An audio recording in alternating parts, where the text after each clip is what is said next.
let us talk about different options we can use in our scans to bypass firewall. Firewall is something unpredictable. You don't really know its rules in order to know exactly what type of scan you need to perform in order to bypass it.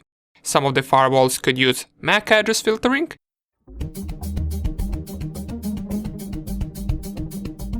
in order to allow certain devices to connect to a specific port, or in order to block a certain devices. Some firewalls could block different types of packets. Some firewalls could block only some ports and not all of them, and we can't really know what the exact rule is. What I'm going to do is I will give you a few different options as to what you can try in order to bypass firewall. First of all, how can we know if some of the ports on target machine are behind a firewall? We already mentioned this in the previous video. Nmap will tell us that those ports are filtered. By now, we should already know what filtered port is. But let us define it once again.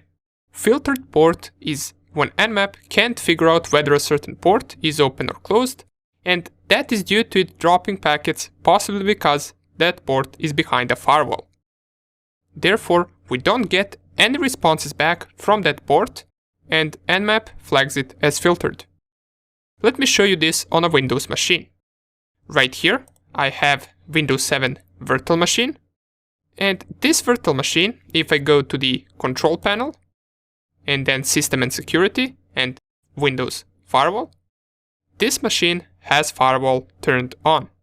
If I try to scan it using SynScan, which we covered in the previous section, so let's do it right here. Remember, it requires sudo privileges. So sudo nmap-ss and then the IP address. I will use the IP address of my Windows 7 virtual machine. And if I press here enter, type in the password, in just a few seconds the scan will finish. And we're going to compare this result when the firewall is turned on with the result once we turn off the firewall.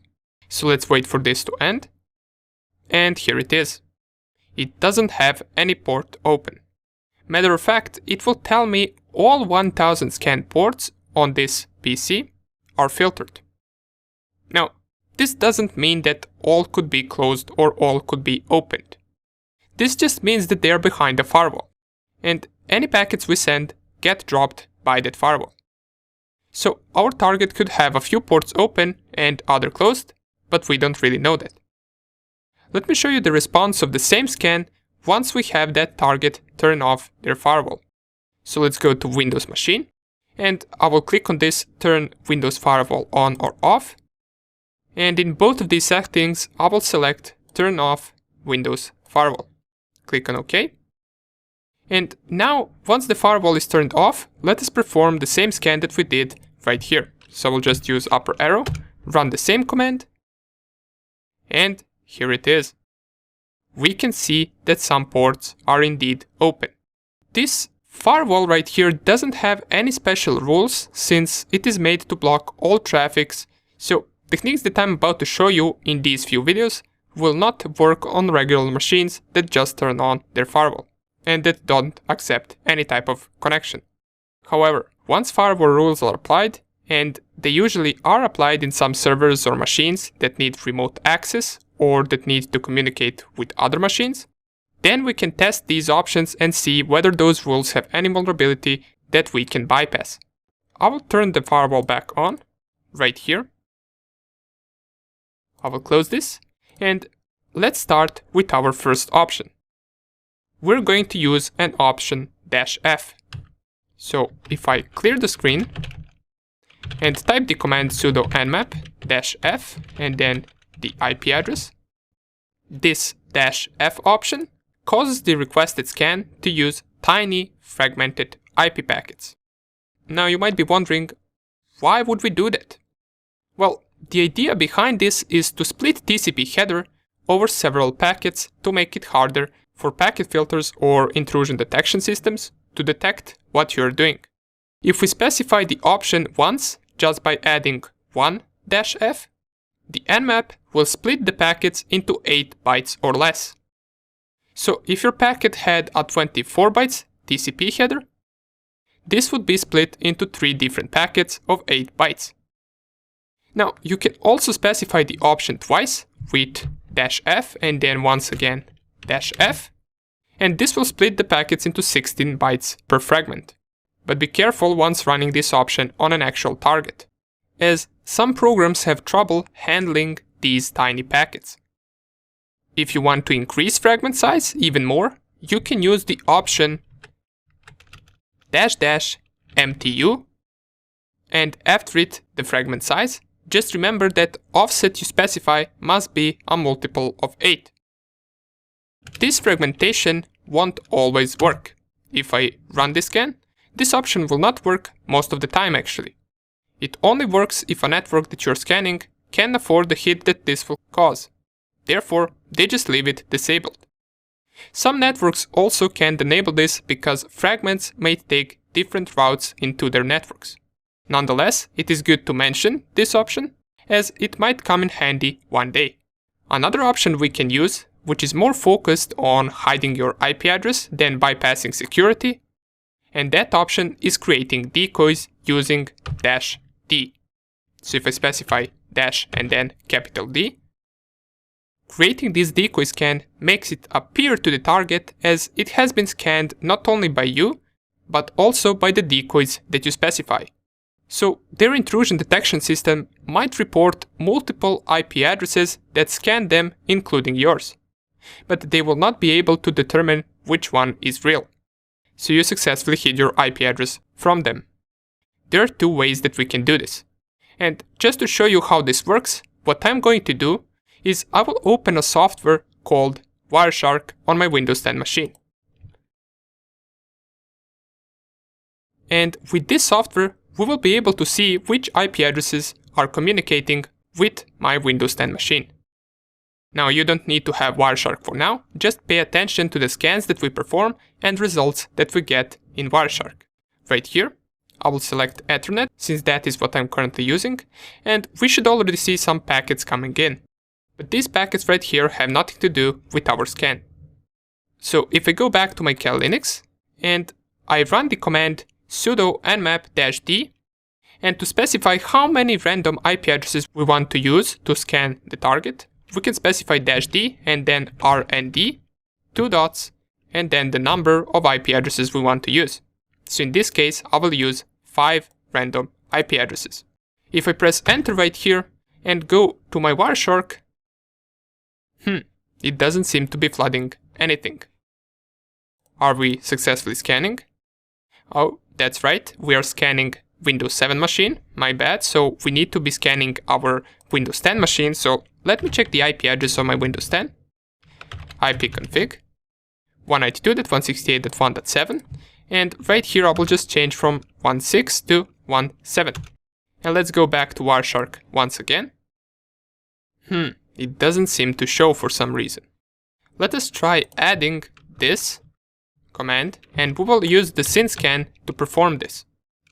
Press enter. And the reason this might not work is because sometimes Wireshark will have a problem capturing the packets that we send from a virtual machine. And that is mostly because we're scanning our host machine from the virtual machine. So what I'm going to do is I'm going to go to my laptop and run the same command. Give me just a second, and I'm running the same command that we ran right here. I just ran it, and if I go back here we can see now the output. We can see that our Windows 10 machine is getting flooded with random IP addresses. If I stop it, I can see different IP addresses right here. So we got 193.245.213.77. We also got the other IP addresses, but I will also see my laptop's IP address, and it kind of sticks out. Since this RND option that we used creates random IP addresses, all of those random IP addresses will be truly random, while the only IP address that will stick out will be this 192.168.1.10, and that is a local IP. So this will most likely not work. They will recognize it as the true IP. So how can we change this and make it seem like the scan is coming from 5 local IP addresses that belong to my home network? Instead of running the command like this, what we can do is we can run the command like this, so sudo nmap and then -d, and after -d we specify 5 different IP addresses including ours. So we'll specify 192.168.1.2. Let's also use 192.168.1.5 for example. Let's use 192.168.1.6. Let's use 192.168.1.15. And let's at the end use my IP address. And to specify the Kali Linux IP address, we can simply type me. What this command will do is it will use these random IP addresses to scan the target, including our true IP address. So all we need to specify is the IP address of my Windows 10 machine. And if I run this, go back to Wireshark. Yeah, of course, once again, I must run this from the actual laptop in order for this to work. So what I'm going to do is I'm going to run the same command in just a second. And I'm running it right now. If I go to my Wireshark, here we can see now it is getting flooded with local IP addresses.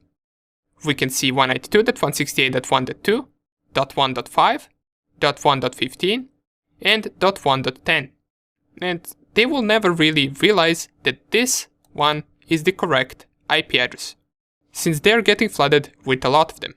And you can change this number, you can use more IP addresses if you want, or less. But the point of this is that in case you're scanning a target that is inside the same network as you, use local IP addresses. And in case you're scanning the target that is outside your network, you can use this option right here, which will generate random IP addresses.